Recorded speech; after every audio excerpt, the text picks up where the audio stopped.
ஆனால் இந்த பிள்ளையினுடைய படிப்பு, இவங்களுடைய ஃபேமிலியே ரொம்ப நல்ல ஃபேமிலி, நல்ல படிப்பு. இந்த பிள்ளைங்க நல்ல காலேஜில் படிச்சுட்டு இருக்கிறாங்க. அந்த பையன் வந்து தெருவில் தவிர வேறு எங்கேயும் இருக்க மாட்டான். எப்பவும் ரவுடியோடு தான் அந்த பையனை பார்க்க முடியும்.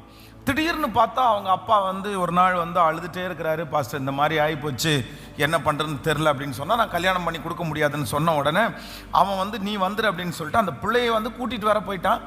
அதனால் பெரிய அளவில் மனம் உடைஞ்சு போயிட்டான். அந்த பையன் என்ன பண்ணிட்டான்னா, அவன் திருந்திட்டான் மாறிட்டான் அப்படின்னு சொன்னானே தவிர அவன் சுத்தமாக மாறவே இல்லை, கொஞ்சம் கூட அவன் மாறவே இல்லை.